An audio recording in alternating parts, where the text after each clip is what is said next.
All right, hello everybody. Welcome to UK CORRAL, the podcast that reviews every single comic ever written by a UK writer. I'm your co-host Michael, and as always, been joined by Adamantium. Oh, cool. Wait, and I noticed you changed your name this week. What does that say there, Adam? Oh, that's from my other call. Edema. Okay. We won't talk about that. We don't want to reveal your secret identity. Oh, Also here. That's for Thursdays. It's okay. Okay. Also here, fresh from a workout on the treadmill, is Nice Man. Well, you know, Adam makes me laugh every podcast. I don't know how you managed to come up with a different sound, a slightly different sound. I'm dazzled. Every time, yeah. It's quite remarkable. ADD goes a long way. We just need like sound effects like across the screen now, don't we? There you go. Yeah, we'll work on that. I don't know if it's in the budget just yet, but we'll see. But anyway, so we're here to talk about, this is the first time we've ever talked about this series, but this is, maybe you can introduce this one, Paul. Tell everybody what this one is.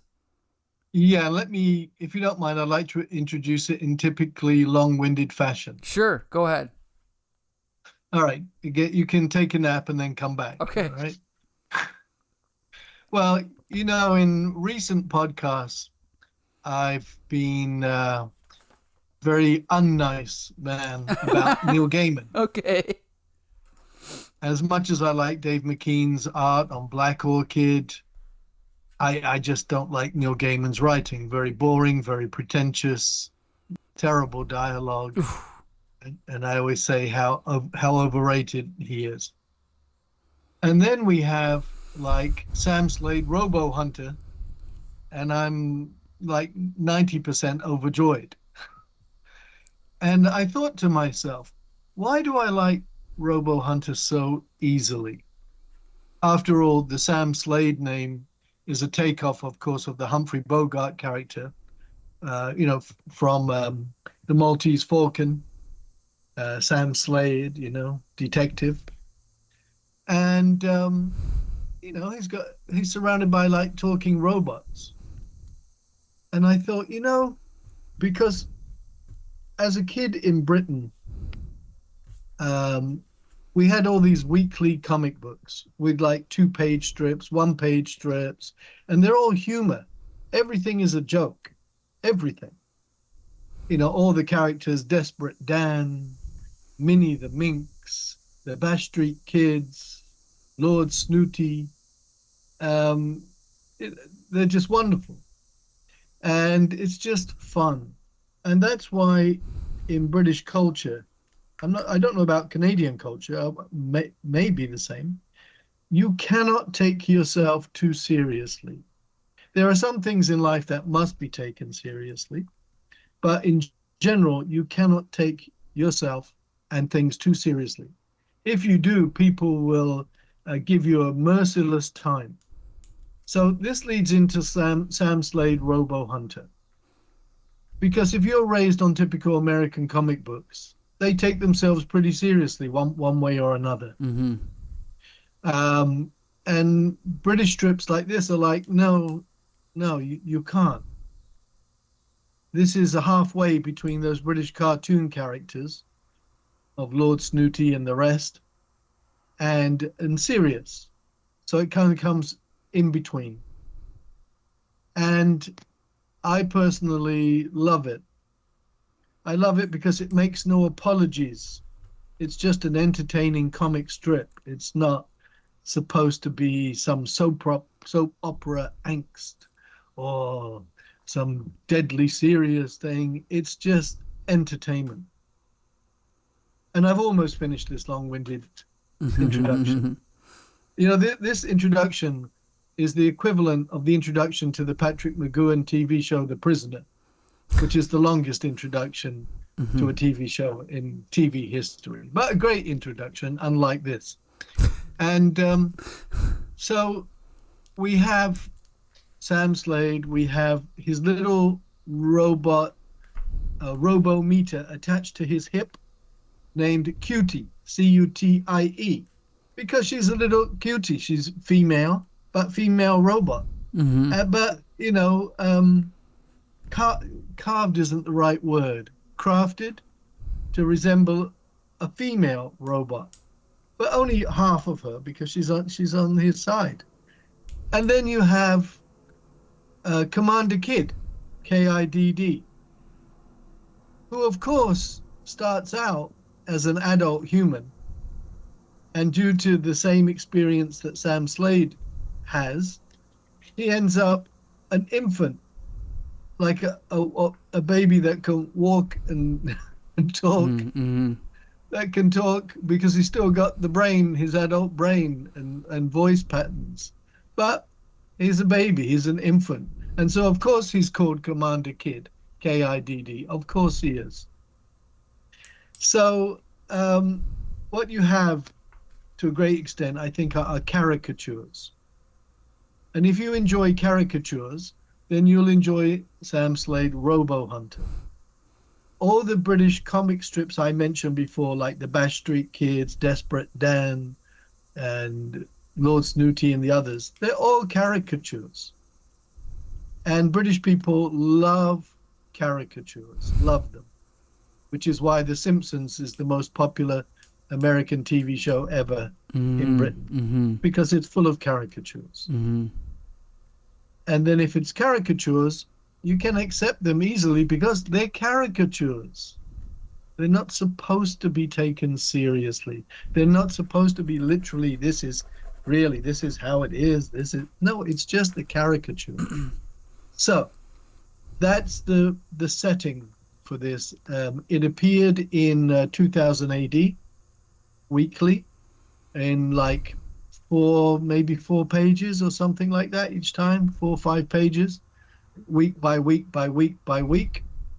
The main writer is John Wagner, who was actually half American. I think he was born here, but grew up in Britain. And Alan Grant, who also went on to write Batman stuff, mainly drawn by Ian Gibson. Ian Gibson, who did there's a miniseries he did Martial Law, I think. I believe, yeah, I was going to say. Or Epic, which was, of course, an exaggerated Judge Dredd, if there ever could be such a thing, but he did that. So the writing, mostly very good. The art, mostly very good. And all these caricatures, all these robots of all kinds of temperaments, human type qualities. I just think it should be a TV series. It should be a movie or something. And John Wagner's still alive, but Ian Gibson did Ian Gibson, is he still alive? Who died? Was it Ian Gibson or Kevin O'Neill? Kevin O'Neill, I believe. So Ian Gibson might still be alive. Sorry. Anyway. No, Ian Gibson died. Yeah, I thought so. Yeah, December 2023. Yeah, so that's a pity, because I really think this is ideal, especially with CGI, ideal. So, even though this was supposed to be an introduction, and I would say even now, I would ask both of you, do you like it? I'm sorry. Okay, let me just say one thing. Can I start, Adam? I'll say my quick 30-second review. Is that as I'm going through, because you brought up Neil Gaiman, I believe the dialogue and the action flow much more than, say, a Neil Gaiman comic or any pretentious writer like that. It's very unassuming, very unpretentious, right? There were moments or times where I thought, well, this is obviously aimed at a younger audience. However, it did remind me that if I would have read this when I was 10 or 12, when I was reading American comics, in a way I would have enjoyed this more, because even though I grew up loving comics in the 80s, I always knew, almost subconsciously, that the dialogue was stilted, right? And there was a lot of conventions of comics that I just accepted even though I didn't like them. And it kind of makes me wish I would have discovered this when I was a kid. So that's my capsule review. But Adamantium, you can take it from here. Well, I do want to point out what the aim of this series apparently is, which is an homage to something Nice Man had pointed out. a lot of Bogartisms, a lot of hard-boiled detective stories and film noir, but condensed with this really sardonic sci-fi setting. There is this great sense of homage being played throughout here, and as you said, caricature and parody.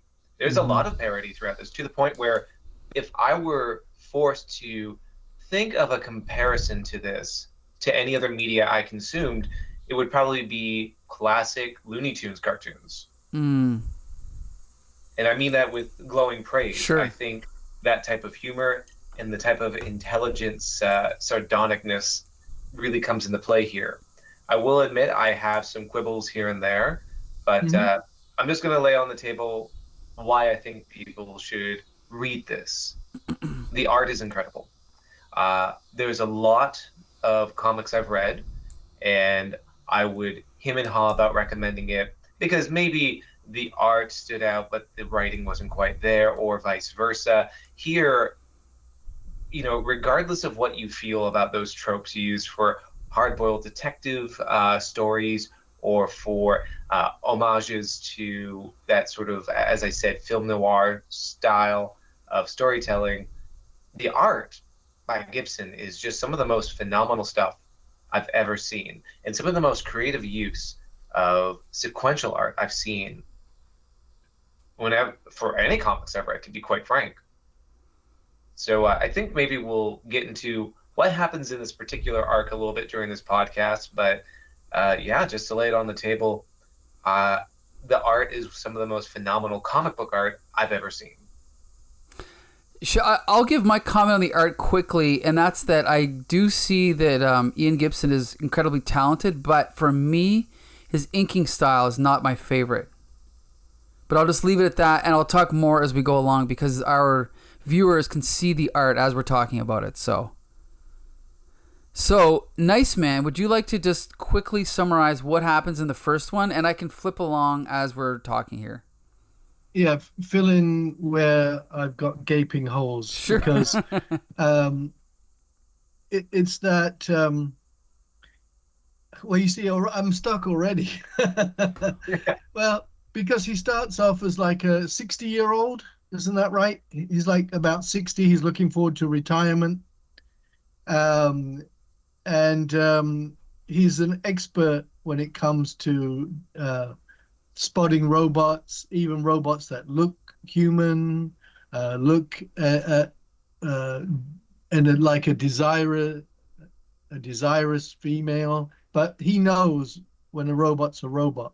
And because he passes a test with that, he gets chosen for a particular thankless mission. And I know I'm bypassing all the first parts, which show you robots of various kinds, including a chair. And this is a mission to a planet where a robot was sent ahead of time to work with other robots in creating an ideal world for humans to live. And but no word has been heard for a long time. And so he has to go to find out what happened, even though he doesn't want to go, because it's almost a bit like a suicide mission. I forget why, even though while I'm looking at, what was the way they blackmailed him, basically? He had no choice. Do you remember, Adam? I've got it in front of me, but here, I can zoom in. Oh, wait. I can't remember if they blackmailed him. Let me see. I think they just offered him such an incredible deal. Yeah, I don't even really. Well, I think it was just more a threat, saying like, "Well, if you don't take our offer, the alternative is a bullet to the head." Something to that effect. The head. Yes, that's right. How could I forget? If you go, and yes, it is a bit of a suicide mission because apparently the robots there have gone bad, so you need to go and sort it out. But if you don't go, which is your choice, you'll get a bullet in the head. Right. So it's like, what the hell? So we should. I've got to go. I'll just say quickly. So really, the first story, it's almost like the cold open in a James Bond movie where he's on some other mission, and then in the last couple pages, he it goes on. He's now given his assignment, right? That will take us through the rest of this whole story. And I also want to point out the first thing that crossed my mind when I read this, I don't know if you guys noticed this, is Blade Runner. Yeah, yes, it has Blade Runner. And this is before Blade aspects. Runner, I believe, right? Yes. Well, it's before the film adaptation of Do Androids Dream of Electric Right. Sheep. I mean, in terms of that amalgamation of like film noir and sci-fi aesthetics, like, yes, this is a few years before Blade Runner. And interestingly enough, I believe 1 year ahead of Alien as well. Interesting. Okay. Yeah. But I do want to make one comment here because maybe people watching the video version of this may wonder, Adam was really speaking of on the art. The art looks pretty good, but it's not necessarily all that exceptional. I should mention the first couple chapters were not exclusively Ian Gibson. There was also work by Jose Ferrer that was contributed as well. So a pairing of artists worked on the first couple chapters.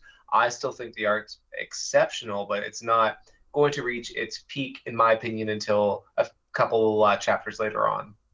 Okay, and I gotta say something with the art too. I like looking at it now, because when I read comics, I do read them digitally, and I'm zoomed in panel by panel, right? But as I'm flipping through right now, I'm looking at one page at a time, and I think it's a remarkably different way to see the page, right? For example, the page I have up here, I see a pretty good sense of design and spotting blacks. Like you can see, right? Like he's looking through here. He's black in the foreground here. And on this page, we have this dark wall and he's here. It's kind of like telling your eye to look at this chair. And then here on this page, the black figure in the foreground. So it's actually really good composition. And as I said earlier, it's not necessarily my favorite inking style, but that doesn't mean that I don't think that these are good artists, like it is obviously very good art. And you can see on this page too, anyway, go ahead. Yeah. It looks great. Just another thing that I thought about earlier today about it was that some decades ago, there were so many artists who had very distinctive styles. Even if you didn't like them, they had distinctive styles. Right. Whether you went from Jack Kirby to Gene Colan to Steve Ditko to Neil Adams to Don Heck to John Buscema to, just different styles. And these days, when I pop into the comic book store and I flick through, most of the art is very boring to me. It looks very similar from one comic to another in many ways, and it lacks movement. It's very static. But, Ian Gibson, as Adam said, later on, it gets better and better when it's all Ian Gibson. Ian Gibson has his own distinctive look. And that's something I think we used to take for granted, which can't be taken for granted now. Now I think the art looks like it was being produced by computer. And in this, I think, as you go further along into the series, you see just how distinctive Ian Gibson's art is. Mm-hmm. And I'm going to stand by my statement I made a few years ago. Obviously I can accept computer coloring because the way that comic books were colored before there wasn't much art to it anyway. It was just kind of fill in the blanks like a coloring book.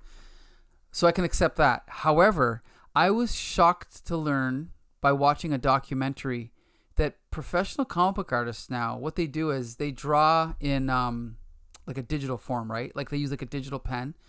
But what I didn't realize is that after they finish drawing the whole page, they might go, I don't like the way this guy's arm is. I'm going to digitally move it over to here. And I'm going to make his leg over here. Almost like it's a 3D model, like animation. And they're just moving the arm here and moving this here.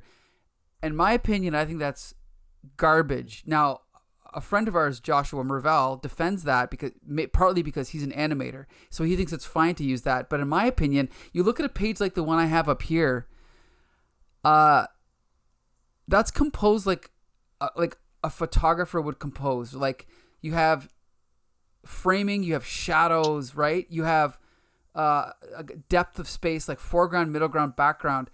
to just go in and go, oh, I'm just gonna move his arm over here, do this over here. I think it shows that person who is using those tools has no idea what they're doing.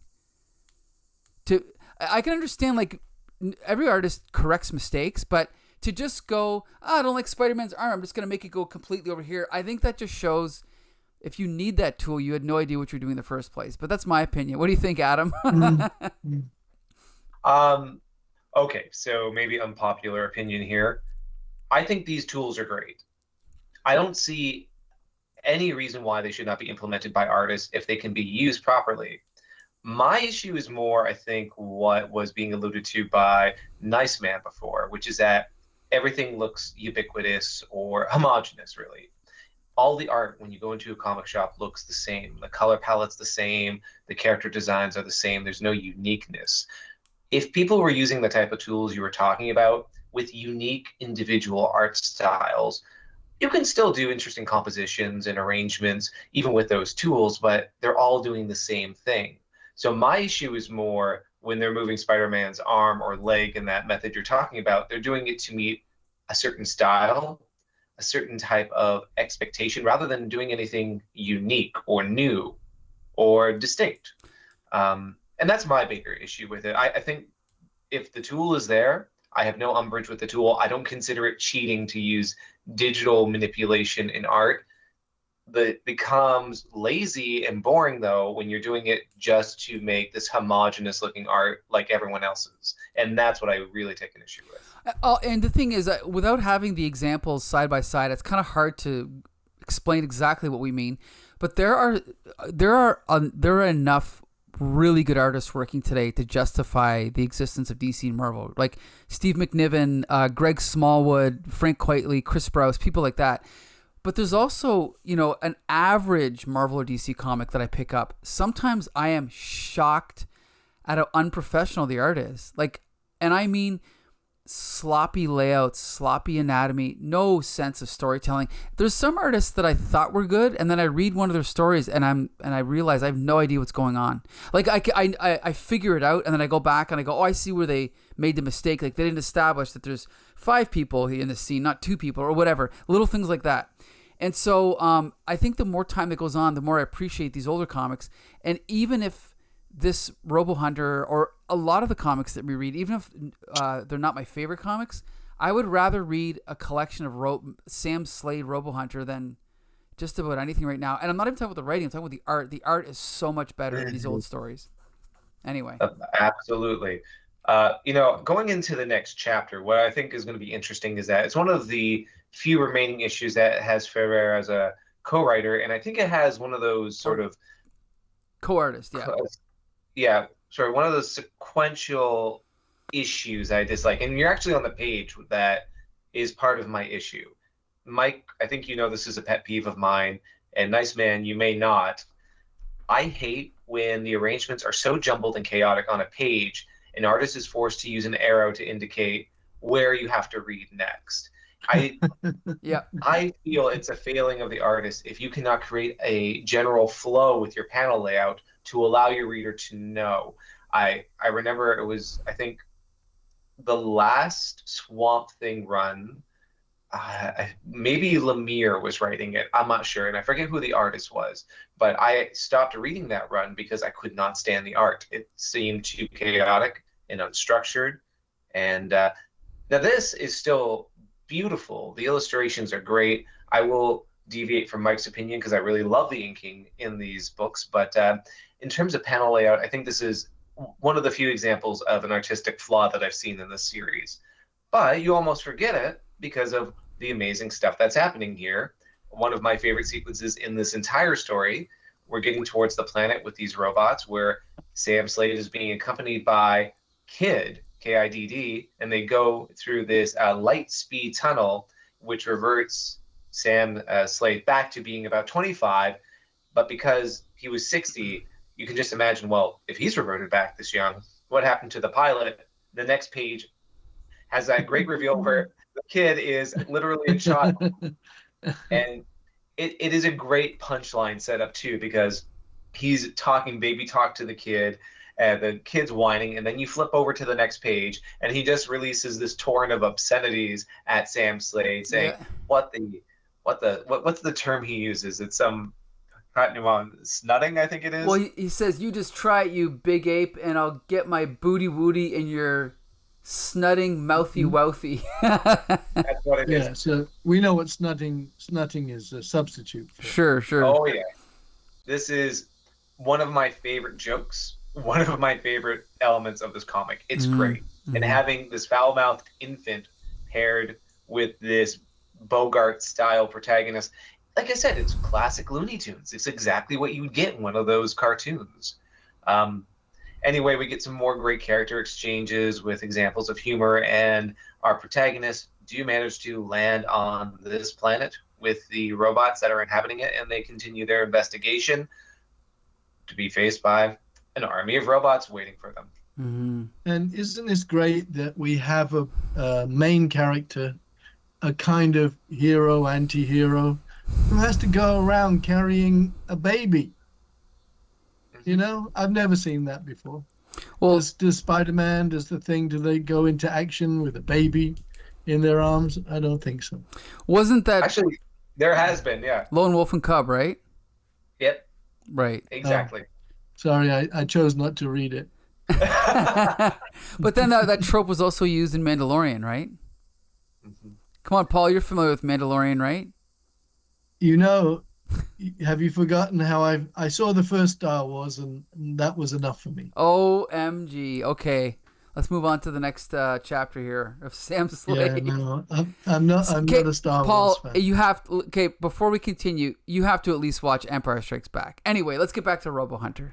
Okay. Okay, I'm going to quickly summarize this one. So they land down on the planet. Oh, so should we say, I just want to say quickly, I do think it's funny, and I do think it's unique that he has to walk around with a baby, but I'm asking this honestly, other than the humor of a baby with an adult's voice, is there really any point to that twist, or is it just to be outrageous?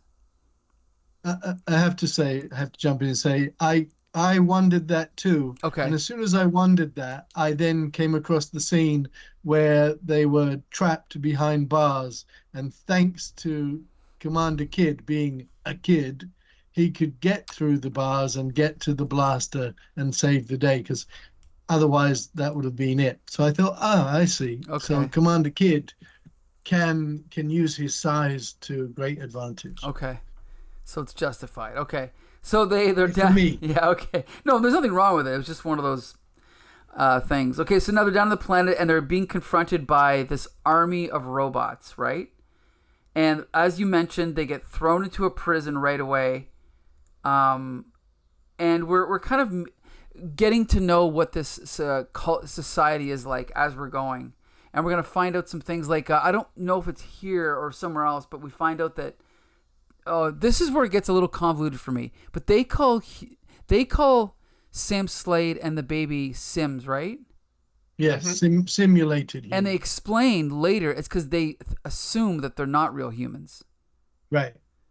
It's a little confusing. And there's a reason, because they're told they must serve humans because they're superior to them. And how can they be superior if they're weak and they bleed? So therefore they must be simulations. Mm. So there's a logical sort of fallacy that they go through, which is actually quite intelligent as a joke when you think about it. Sure, yeah. Yeah, it just makes it confusing because, you know what I mean. But for me, well, I think part of like the humor too is that it doesn't make sense, and so for me, that's part of why I appreciate it as well. But then it takes an oddly dark turn. I'll let you talk about this, Mike. Sure.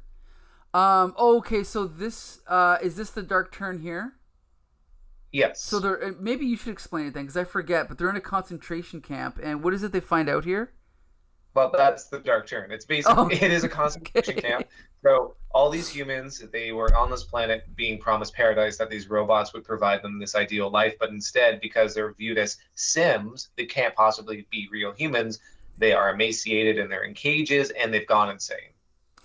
So I must apologize for my earlier comments, because once again I'm looking at this page, and this is like really, really good. Almost like Frank Miller-esque Sin City art here. This is really, really good. And also like Mike Plug. Remember Mike Plug sure. from Werewolf and Man-Thing? Sure, yeah. This is really, really good art. And I would argue this is the page where the art goes from being really good to great, and it will continue being great throughout the rest of the run. But sorry, Mike, go ahead. And one thing I got to say about a lot of the collaborators that Alan Moore's worked with, because Ian Gibson's one of them, right? I always felt like, it wasn't Halo Jones. They worked together. Yes, okay, that's right. Halo Jones. One of the things about a lot of these artists versus an American artist is that, I think I've said this before, but to my mind, it looks closer to something like Mad Magazine, and in a good way. And what I mean is, a lot of American artists, because, Jack Kirby and John Buscema both, they basically were hitting deadlines, right? So it's like, okay, action shot, okay, big close-up of a face, okay, shot of a computer readout, okay, a fist.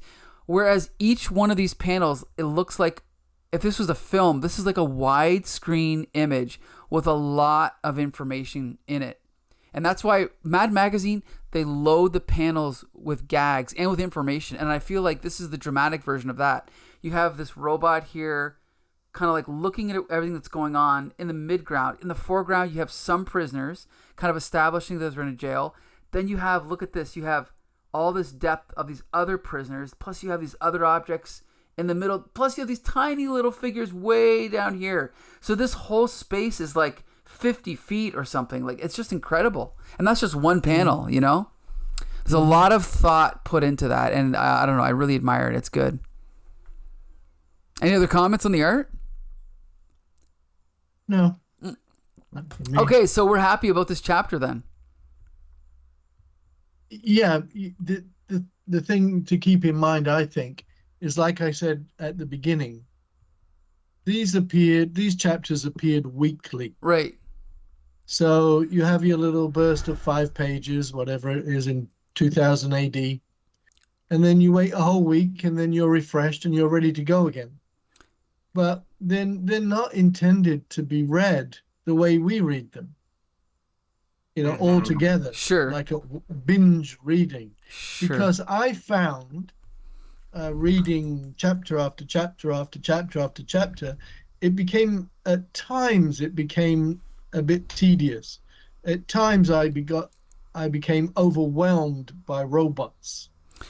And I thought, but I have to keep in mind, I wouldn't have felt like this if I was reading it week by week in 2000 AD.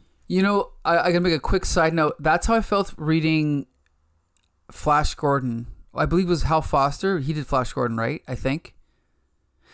If I would have read Flash Gordon once a week with 8 pages or whatever it was in the daily strip, I would have loved it. But I tried to read a hardcover, and it's just going on and on and on. And there's no beginning, there's no middle, there's no end, it's just on to the next scene, on to the next scene, on to the next adventure. And so I can see where you're coming from with that. But Paul, you're looking like you're... Was it Alex Raymond? Yes. Or Hal Foster? Hal Foster was Prince Valiant. Right. Okay. And just one more point, just to add on to that. If someone decides to pick up this trade or read it as we are, there's going to be a bit of redundancy because each chapter starts with a recap of what had happened previously. But being that these are such short chapters, it becomes a little bit tedious to be reminded of what happened after just 6 pages beforehand. So that is a pet peeve that you can't really extract because it's just the nature of how it was released. It's charming to see how they recap things at that time for a weekly serial, but it does kind of diminish the reading experience overall, I have to say.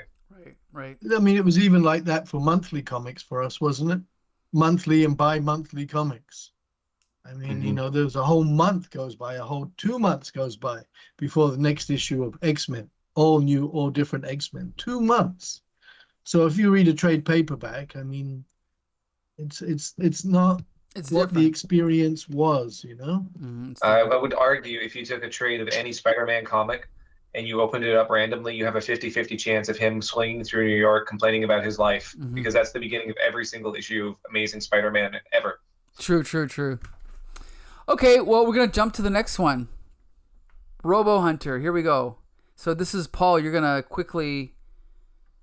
I'm just flipping I think through this here. this is the one where I have to say it made me think of something, because it's been identified they're in a concentration camp, right? Mm-hmm. Mm-hmm. And there's some reference here, jokey reference to Alcatraz man or something, like this big robot. Isn't he referred to as Alcatraz something? Where is it? Somewhere, for sure. I Okay. mean, and then I thought, oh, I see how timely this is, because it made me think of alligator Alcatraz in Right. Florida. Mm-hmm. You know, it's a concentration camp. Right. So here, anyway, they're stripped naked and they're being tested to see what they are. Are they robots? Are they Sims? You know, what are they? And we're getting to see more and more robots. They come in all shapes and sizes, all kinds. There's a robot for everything. Just as these days there's an app for everything, on this planet, Verdus, there's a robot for absolutely everything. And they have personalities that match their station, match their jobs. So they're being tested out. Apart from that, I don't remember immediately. This is where... oh, that's right. They learn that the humans, that the robot think are Sims, they're being kept and bred, maybe, for fertilizer. So they're all going to end up as fertilizer, and that's the fate that awaits Sam Spade and Commander Kidd. And, of course, Cutie is there to, make comments and give information. Of course, they've got to escape. And I think this is where Commander Kidd got through the bars, managed to slip the Sam Slade's blaster into his diaper, and then get it back to Sam Spade, and blah blah blah, and he's able to work out what he needs to do to boost the blaster so it can take care of the robots, because until this point it's been too weak. But thanks to various developments, he's able to adjust it. And the man is a whiz, absolute whiz with robotics. You know, he may not look like Doc Magnus from Metal Men, but he's an absolute whiz with robotics. And so Oh, go ahead. That blaster is soon souped up, and now it can take on the robots. And did you mention the baby biting the robot? I didn't, but of course that's vital. Yeah. Because Commander Kidd, acting like a baby, bites the finger of the robot and breaks a tooth. So it's I thought it was interesting to know that his teeth have already come in. Right. You know? And because of that, there's a sliver of metal from the finger, and from that they're able to work out what they need to do to boost the blaster. I think Cutie does something here, doesn't she? Isn't she able to? Yeah, she tests it, and she's able to offer the information needed to improve the blaster. Right, because she has the DNA, or not DNA, but she said the metal. Yeah, so she's kind of like analyzing the metal in her mouth, right? Yes. She's like, it's 19 points above titanium on the blaster scale. So, you know, really, she's like she could have auditioned for the Metal Men, don't you think so? Yeah. Really? And isn't this a perfect group of characters right here? Sam Spade, Commander Kidd, and Cutie the Robo-Meter. I think it's a perfect trio. It's definitely a good cast. Has this ever been adapted into anything? You know, I wanted to go and check out YouTube just in case there's something I missed. Maybe there was some animation or something.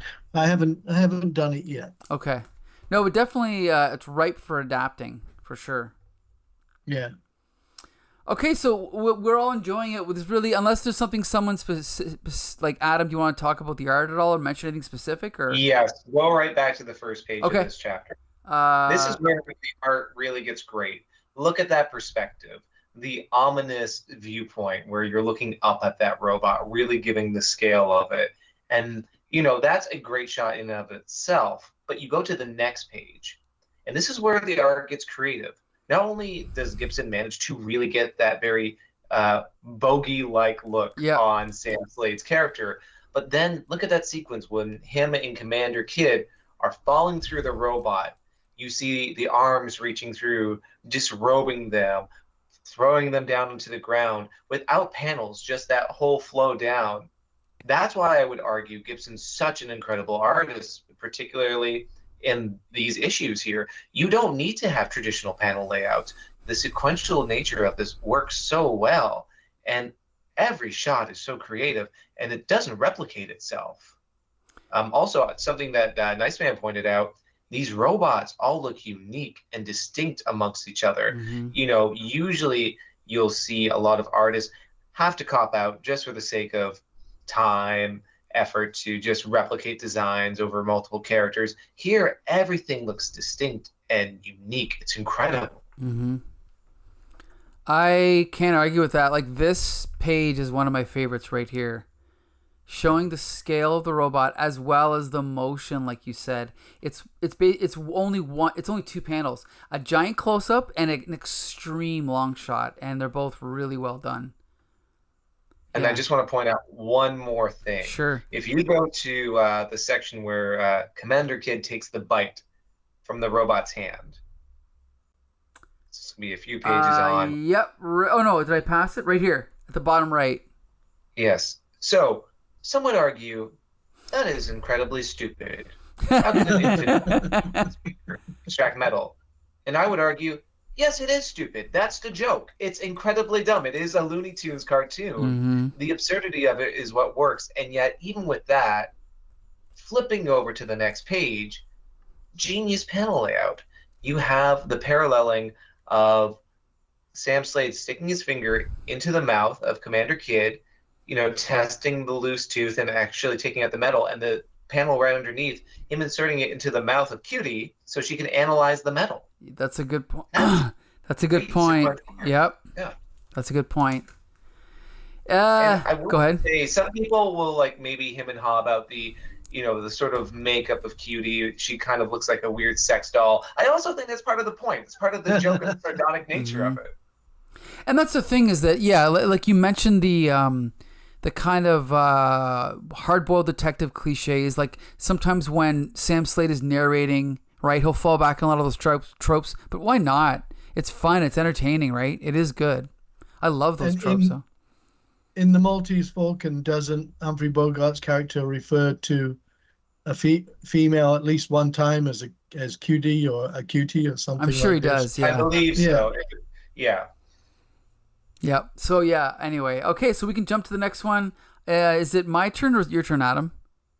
I'll just go through this one really quickly, because this is basically the big escape sequence. So Sam Slade and the crew are just blasting through robots, and as we continue scrolling through pages, we get a lot of action sequences here, but very dynamic ones where we see this whole arrangement of different types of robots. This sequence here where he gives Commander Kidd his laser, and he goes, "Die, you tin heads, die, die, die."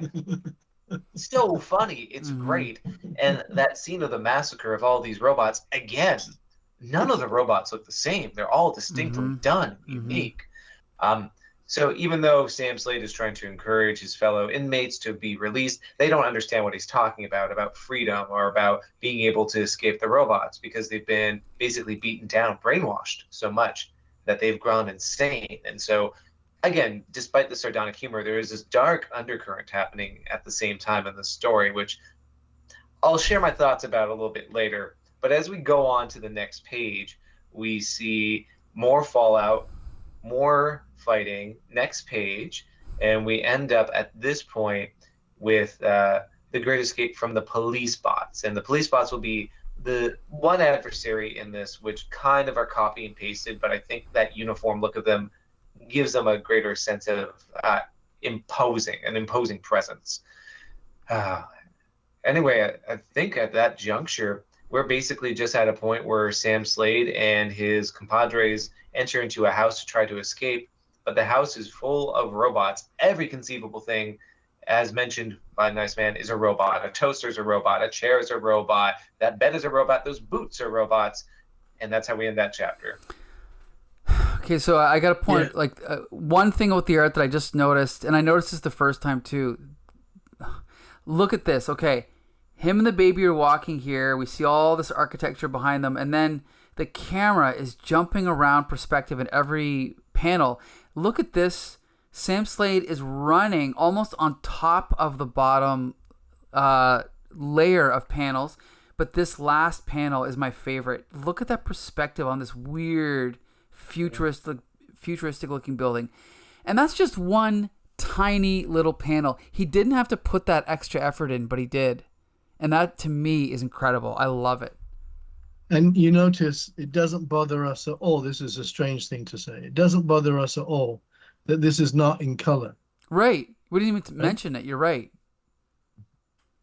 However, they were reprinted in color. Interesting. Okay. I don't like that. I know. Well, as I said, Quality Comics was the title that they gave them.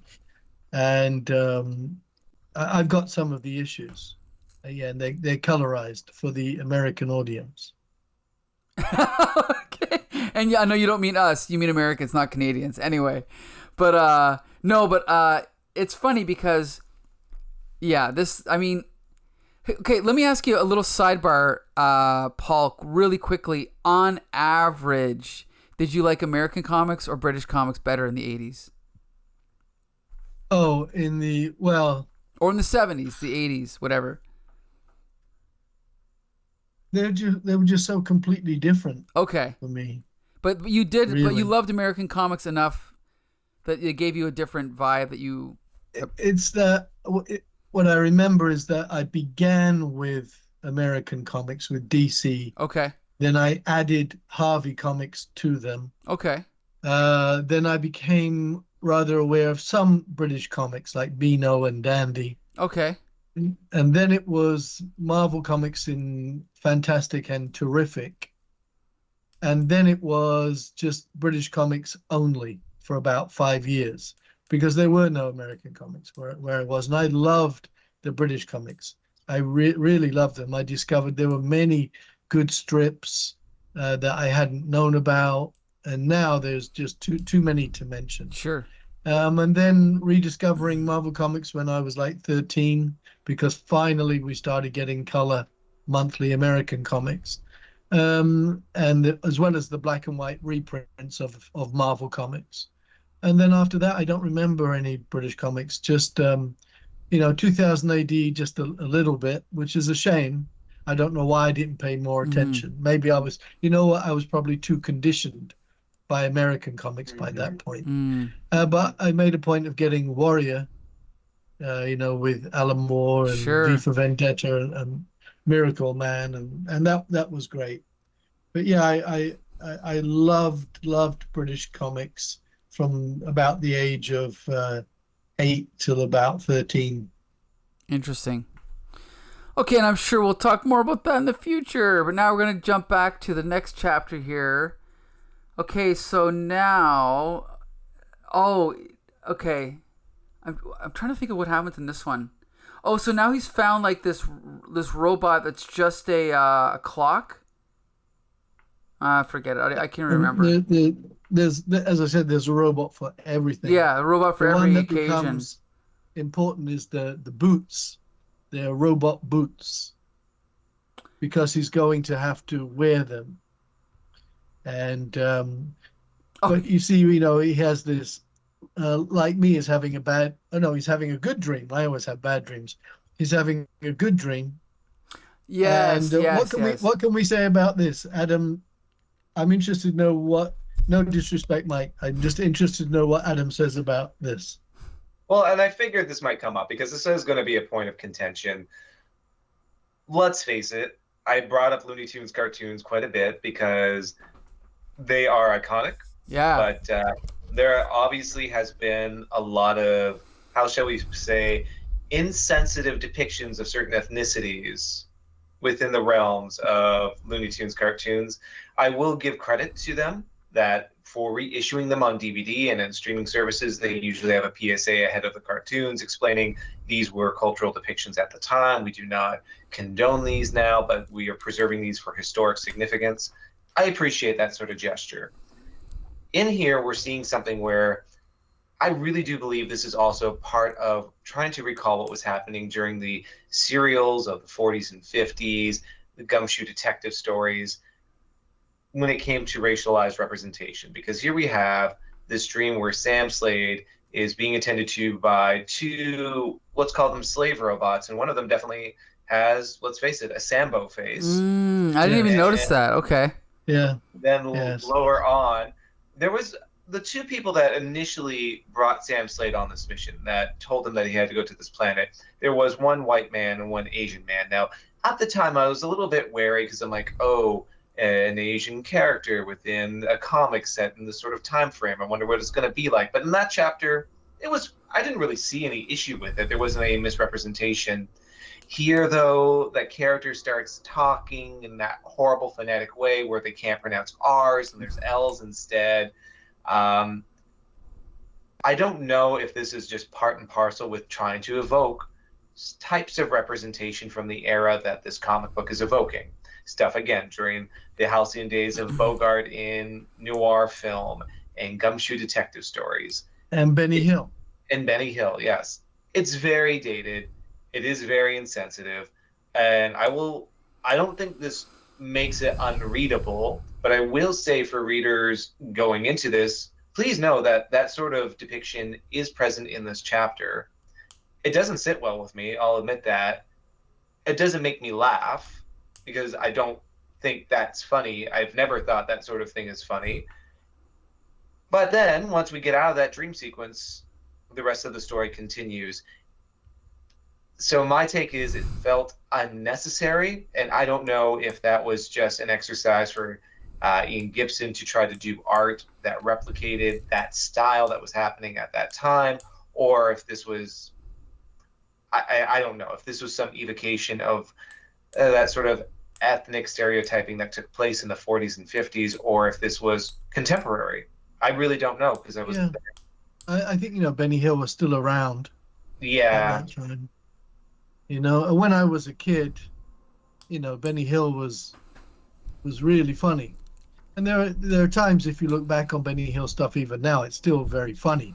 Like when he's imitating Mick Jagger, and stuff like that. So it's not like there's nothing funny about Benny Hill, but it was just normal as a kid, for me as a kid, for his, his Asian caricatures. I said, everybody's a caricature. Mm-hmm. But, as you said, now, they wouldn't include it now. They wouldn't. But yes, does Sam Spade need robo slaves?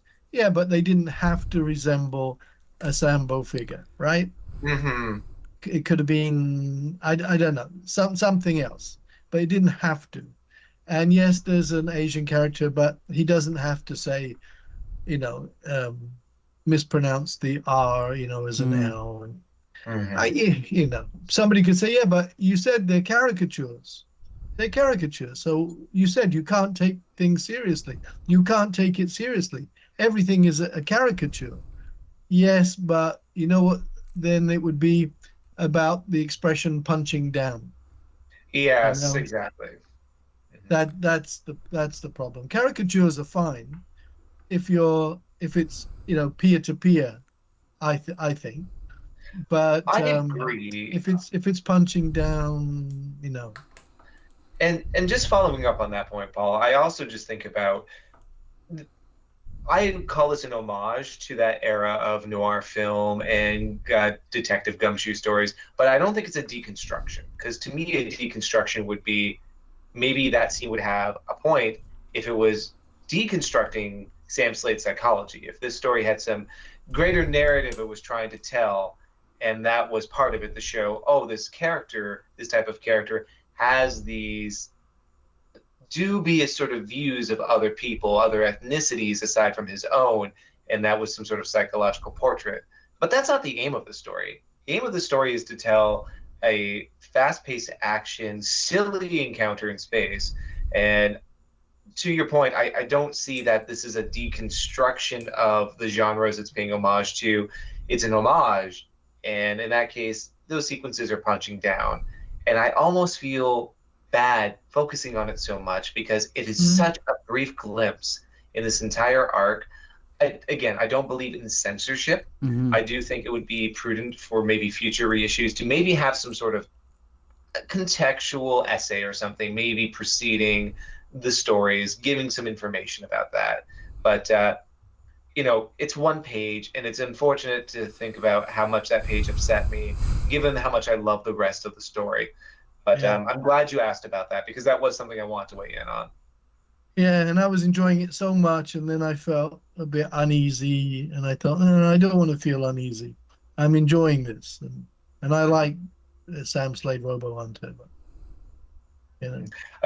I always tell people Breakfast at Tiffany's is a great movie, except for the scenes with Mickey Rourke. So those are pretty rough. Yes. Mickey Rourke, he's not in that film, but yeah, Mickey Rooney. Yeah. Yeah, Mickey. I thought Mickey Rourke. Well, where did I missed it?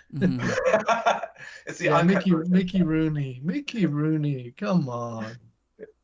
rough. Even with Kung Fu, remember the great TV show Kung Fu? Of course. I mean, it didn't have to use David Carradine did a good job, but you didn't have to use David Carradine. Bruce Lee is right there. Come on. Oh, we worry that American audiences won't accept him as a 100% like Asian in appearance. Come on.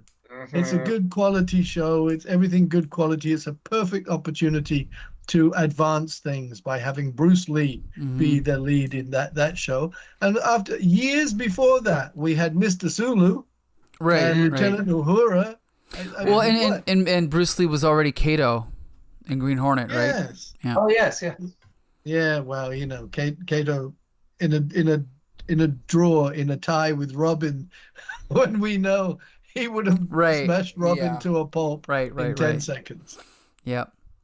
But anyway, okay, so that is the end of that chapter.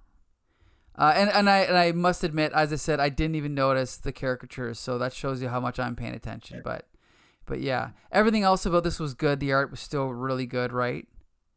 So, yeah, and the key thing is here is the robot, the Boots robot, because the Boots robot will go on to play a very significant role and basically join the team. Oh, and this is a great splash page, isn't it, for the next chapter? I was going to say it's so. Well, yeah. Sorry, Mike. No, I'll just say look at the depth. It's incredible. Like what and the detail. Yeah, you have to look down like 1, 2, 3, at least 4 levels of this building. It's incredible. Yeah, I sometimes there are splash pages and double page spreads in comic books that I would love to have them all framed. And this is one of them. Wouldn't you love to have this framed? This is not my favorite, but it is definitely one of the ones. Like, there's probably others, but yeah, this is great, definitely. I mean, how long did it take him to do this? And this is just one page in like a 5-page strip in a toilet paper printed British weekly. Well, that's the thing. Right? You're right. Like disposable entertainment for young people. But here we are 40 years later and we're just marveling at it. It's incredible. And if he had known what we know now, well, this original art, he would have held on to it and sold it as original art for thousands and thousands. You're right. Yeah, so Paul, do you want to just quickly tell us what happens in this one? I kind of skimmed out of my job in the last one. So they're on their way. They're trying to get to Big Brain. They're trying to get to the robot that was initially sent to set things up on Verdus. And Sam Slade's in a bit of trouble because they're being hunted by are they police robots? Something like this. So he has to wear the robot boots. The robot boots give him like a superpower boost. But to the credit of John Wagner and Ian Gibson, they don't make it a simple, what can we say, a simple get out of jail card where he puts on the robot boots and, oh, look, everything is wonderful. No, the robot boots are a very tough thing for him to put on. he gets dragged along the ground, he bleeds, and this and that. But they actually do the job and get everybody out. They get them out of trouble. Again, then we go on to more incredible details. So at the time, can you imagine if any American artists saw this and Canadian artists saw this, and they were told, yeah, Ian Gibson, he has like 5 pages a week. Mm-hmm.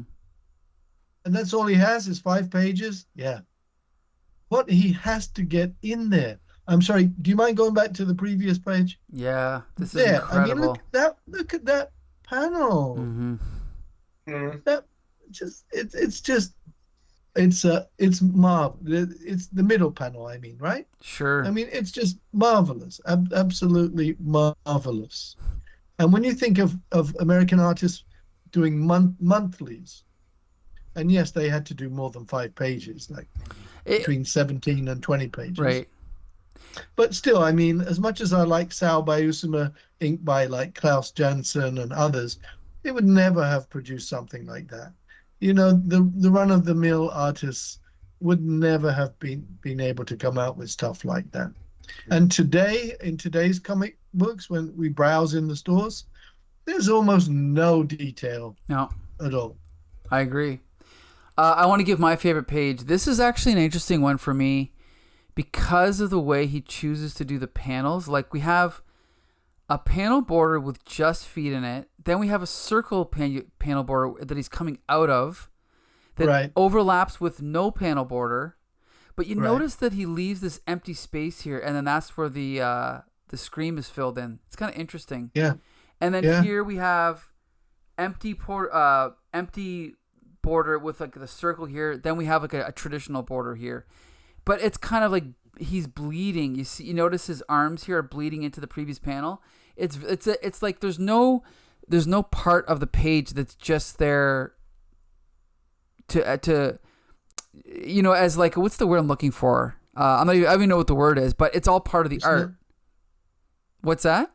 It's organic. That's the word, organic. And because like sometimes you get to like those painted comics we've reviewed where everything's like John Bolton, where everything's painted and beautiful, but then you have like a cartoon bubble over top of it and it doesn't fit. Where I feel like every element of this page fits together into one organic style. In the like 50s and 60s British artists like Frank Bellamy and others, they were used very varied panels. Mm-hmm. And they recognized that the panels can add like vitality to a page and add appeal to a page. It wasn't enough for them just to do rectangle, rectangle, rectangle. Right. And I know, for example, Jim Shooter became very fond of just six rectangles, that kind of thing to tell a story.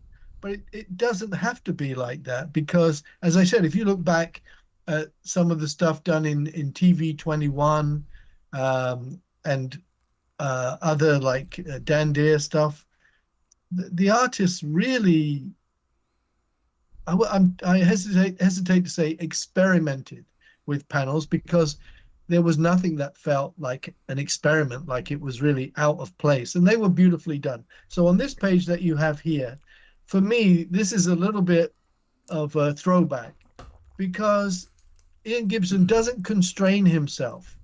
He's got a blank page. Mm-hmm. How can I best convey this action? How can I best convey this story? This isn't panel 1, blah, blah, blah. Panel 2, blah, blah, blah. That's just so conventional. And it's entertaining. And I think one artist who started out by doing this, American artist who started out by being bit unconventional was George Perez, maybe following in Jim Starlin's footsteps. Because George Perez would do these kind of rectangle boxes where the feet, for example, are outside the box, outside the frame, and then a circle. And then John Byrne started doing that as well. Suddenly you have a circle. They started experimenting more. But a beautiful page, I think. Yeah, I agree. Okay, so we can jump to the next one. Adam, I think you want to talk about this one. Yeah, so we'll just go through this. So after that beautiful full page that we just experienced, we continue for the journey. So Sam Slade and his crew, they know where the original robot that was sent to this planet is, and it's within this giant facility where there are thousands of robots awaiting to be recycled. And there's a great page, and I think Mike is actually on it right now, where they're just exchanging little quips and barbs with one another, just showing how they're malfunctioning or how they're a little bit eccentric. It's really great character work, getting an idea of why these robots are flawed and why they'll be processed for recycling. Anyway, Sam Slade is able to escape into, or I should say, manage to infiltrate into this facility after one enclave of robots are let in to be recycled. And there is this incredible scene. We talk so much about the depth of the art, but it's really reflected on this page where Sam Slade is looking down, and it must be 6 floors, maybe 8 floors, where you see this conveyor belt of these robots as they're being interrogated, evaluated, dismembered, put down a chute, and then smelted into a big iron ore. It is horrifying and hilarious at the same time. And to Nice Man's point about having something framed as art, this is great. There's almost something Escher-esque about this in a way. Right. And that's very pretentious to say, I know, but I do get that feeling from this. Yeah, look at that. It's gorgeous. And it's one of my favorite pages from this entire arc that we've read. However, we can't Google this forever. We have to go on to the next page where what do we see but a confrontation between Sam Slade and Boots. He doesn't want Boots to go and ask another robot for where this particular body is they're searching for, but he manages to somehow get by without coming across as suspicious. So Sam Slade is surprised about that, but then he's caught by 2 robots, and we have yet another Looney Tunes scene where he says, "Oh, I'm not really a human. I'm not really a sim. I'm a sim. I'm a very special robot now, and I have a secret. Would you like to hear my secret?" And so he tells them to get really close, and he says, "You have to say these magic words, California, here we come." And they do that, and he blasts them in the head and destroys them. And it's, again, like something from a Bugs Bunny cartoon. And then it's all an excuse so he can then take off the shards of these decimated robots and wear them around as a disguise in this facility where they managed to find the original robot. It's named SGI, SJI. So they managed to find this robot, and that's how that chapter ends, through this series of sequences, beautiful art, and absurd humor.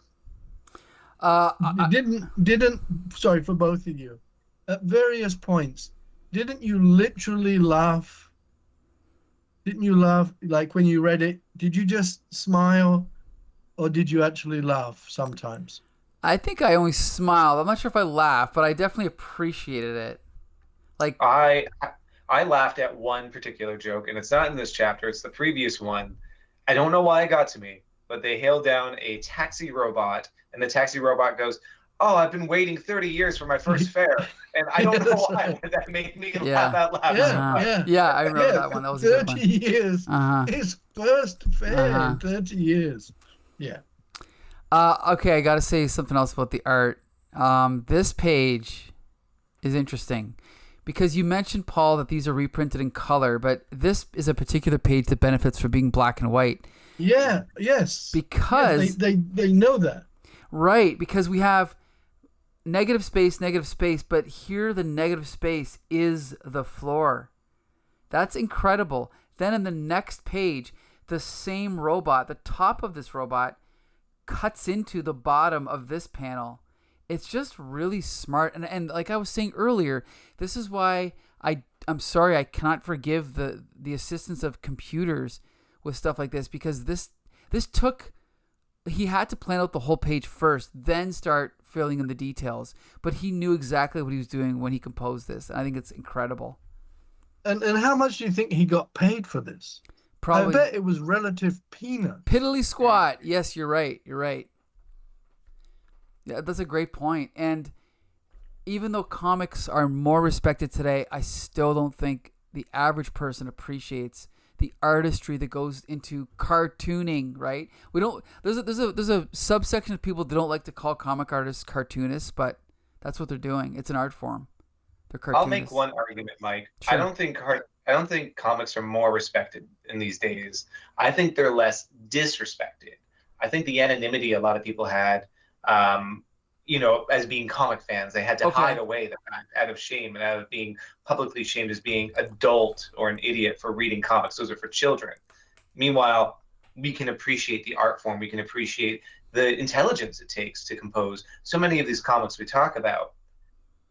But that dismissal of them doesn't really exist now because they're seen as viable properties. You can make money off of them. You can make dozens of movies that no one wants to watch in the theater, yet people still pay money to see. And that's why people don't hate comics. They don't have that antipathy towards them like they did. But I don't think they respect them anymore. I think they're just seen as disposable entertainment. It's just on a broader scale. And I still think there are those who see it as an art form, a very select circle of people who see the nuances of it, maybe like 3 people who spend their evenings talking about British comics for 2 hours. But no, I would say, unfortunately, I don't think the esteem or respect for comics has grown all that much over the past couple decades. Okay, that's a fair distinction. Go ahead. People who don't understand them really don't understand them. Mm-hmm. And they never will. Right. And that's one thing I appreciate about Becca's generation, which is close to your generation, Adam, because you're younger than us. Like Becca's generation, there's more people that read comics, more people that appreciate comics, I find. In my generation, in the 80s, in my high school, there was maybe 2 other people I even knew that read comics. Mm. So it was a dark time. But anyway. I will just, one caveat. You maybe knew 2 other people who admitted to reading comics. Good point. I think that's the difference. Yep, good point. Okay, so here we are. They have confronted... Oh, no. Wait, where did I go? I went to the wrong page. Okay, so now they've finally found SGI, right? The main man, or the main robot, I should say, who's going to answer all their questions, right? And yes, except he's a doddering old fool. Right. And so basically... I believe, is this the last chapter that we read? I think it is, right? There should be another, I believe. Oh, there's one more. Okay. So I honestly don't remember because I have to be honest. I did rush through these because I completely forgot to read them until yesterday. So I don't remember what happens in this one. Does anyone else remember? Well, they find him, but by this point in time, he's old. Right. He's been there since the beginning. So he's kind of looked down upon and disrespected by the other robots. But at least he recognizes a human. He's the one robot that can recognize it. But that's bad news because now it alerts. Oh, no.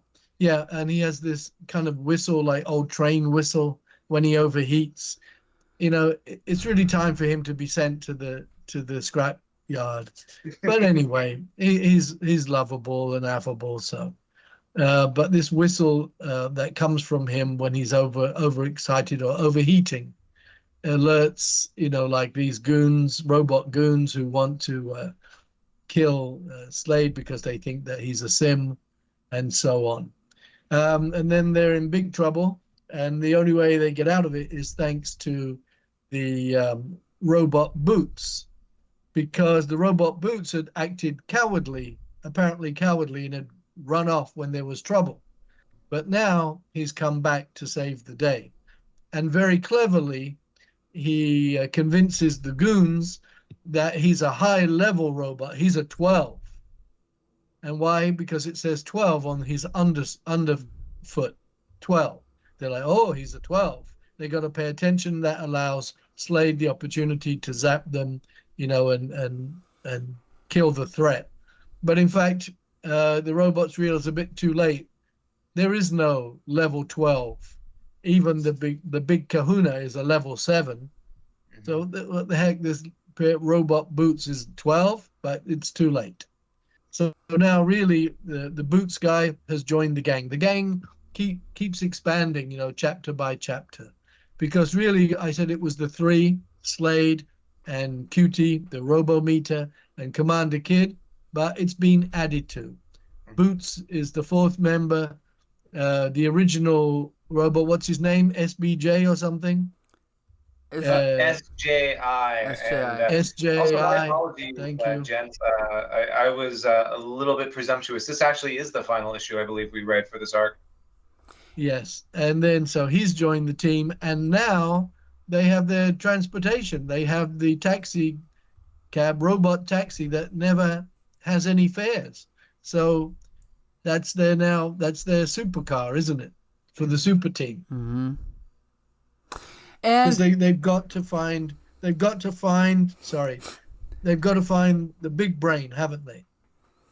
They've got to get to the big brain. And it's like a classic adventure, like picking up people as they go along, right? And adding to the cast, like you said. Now, if people are wondering why we stopped at this particular point, it's only because there was a gap in publication between this chapter and the next chapter. So they skipped, I don't know, like 20 weeks or something. I'm not sure. And I have I couldn't find any information. I'm not sure if you know, Paul. No. Okay. But it technically is the same story that continues after this, and we'll get to that in a future episode, but this is where we left off. And maybe I'll do some research and see if I can find why there's the gap, you know? You notice the nickname for the original guy, right? Because S whatever you just told me. SJI? SJI. So they call him Smoking Joe. Yes. Which is like Joe Frazier. Okay. Muhammad Ali, Joe there Frazier. You go. Yeah. Smoking Joe Frazier. Yeah. Yeah. So that's very good.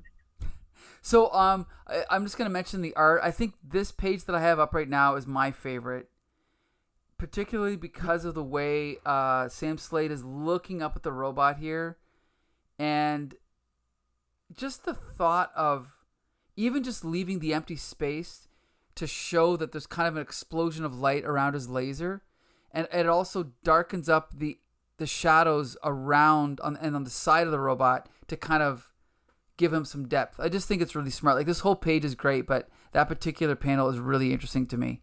I just wanted to mention that. But yeah, the art is, as usual, great in this one. Mm-hmm. The only other thing I can say is, yeah, it is kind of like it's not like this is a big cliffhanger. This is kind of just another chapter. So it is kind of unfortunate because there's no real resolution to the story. We're not really going to find that out until we get to the next episode. Not next episode of this show, but maybe 3-4 weeks from now when we get back to the storyline, right? Mm-hmm. It's a shame that it was protracted for so long. I believe it was 18 issues of Right. 2000 AD before they actually had this follow-up on it. That's a long time in comic land. But of course, we're thinking of that from the monthly publications. As a weekly, it's a little bit narrower in scope, but it's still quite a bit of time for readership to not know what's happening. With that said, though, it is a good place to end off. There is a bit of resolution that they found Smoking Joe, and they were able to escape these police robots. They're still in pursuit. They are still trying to figure out exactly what happened on this planet, yet there is a degree of resolution that allows this to be a good point to have a pause on. I'm not sure what everyone else felt about this. The only other thing I want to bring up are those sort of darker moments that happen throughout the story, which threw me for a loop a little bit at times. We've already touched upon that type of insensitive depiction on that one page.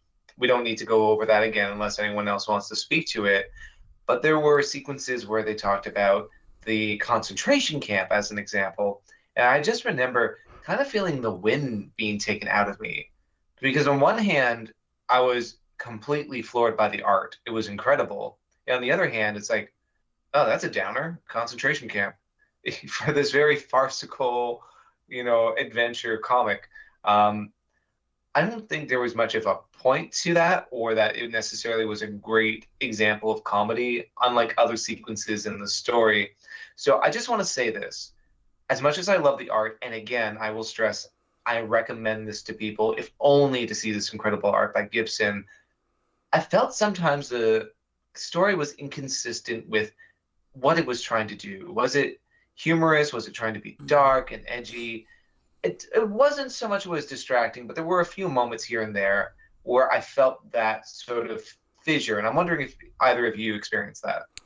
Well, I'll just say that I definitely wonder how much of this type of thing was sort of just made up as they went along.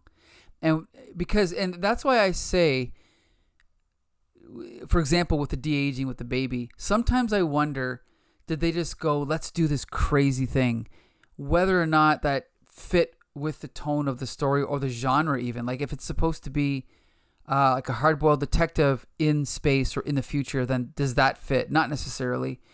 But from interviewing even people like Grant Morrison, who's one of my favorite writers, they've said they they treat most of their comics like live jazz, live music, with the exception of something like All-Star Superman, which is planned out down to the panel, I think. But I know in the old days, Alan Moore used to plan out everything ahead of time, but as time went on with ABC Comics, he made it up as he went along. So I get that sense that they're making it up as they go along, so there's naturally going to be things that don't fit, like you said, Adam. They don't fit the tone. Yeah, and just before Nice Man says anything to that, I will say there is a certain point in this where that stops, where it becomes very consistent.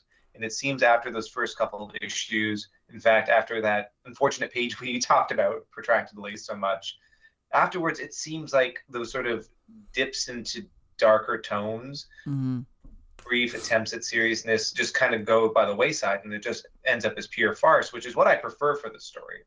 But anyway, sorry, Nice Man, you go right ahead, and I'd like to hear your thoughts on that. I don't have many.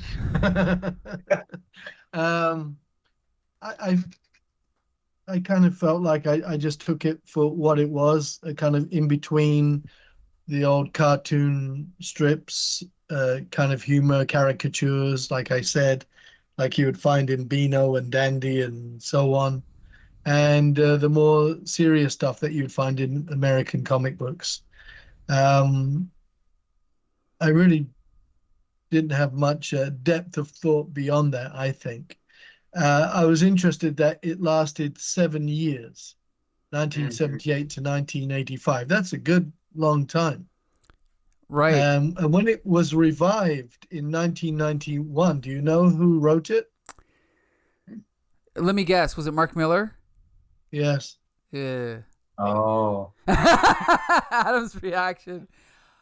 Yeah, and he did his own interpretation of the characters. His edgelord take on it. Yeah, he did his own interpretation, and then after 2 years, he was replaced by Peter Hogan, I think. Did you read those issues? Thankfully, no. Okay. I'm going to say one thing. Should spoil it for me. I am currently reading Mark Miller's run on Superman Adventures, and it's pretty good. It could be. I'm not saying everything he does is not good. Right. It's just that any time I ever tried reading something by his, I thought, wow, this is not writing. This is just sensationalism for sensationalism's sake. Like his Fantastic Four. You know, they went to a Scottish village or something, and there was a big blob beneath the ground. And I thought, no, this is beer. It's, even Kick-Ass is entertaining, but it's just sensationalism. That's all. He just says, what can I do that's sensational? We will have a Mark Miller discussion on a future episode, but unfortunately we should wrap this up because it's getting very late and I have not eaten dinner yet. But I have to go without. Yeah. But I appreciate you guys waiting for me today because I was late. And I appreciate, you know what? We were supposed to have Ismail on this episode. Oh yeah? That's too bad. But maybe we'll have him on the next Robo-Hunter episode or Judge Dredd episode. I do have to say, just to go back to Mark Miller for a minute. Oh, okay. You can. I'm just wondering how my face will be, the expression on my face when you say next week or 2 weeks from now we'll be looking at Mark Miller's blah blah blah, and I'll be like, I'm slotting it in right now. Anyway, we'll see. No, but guess what? Actually, next week or next episode of the show, we are finally going to wrap up Captain Britain by Alan Moore. The final 2 issues, yes. So it's going to be a real good time. So be sure to join us next episode on UK CORRAL, and every episode. Our episodes are available on comicbooksyndicate.com and YouTube. Also be sure to check out Laser Brains and Tape Crusaders. And until the next time, see you later.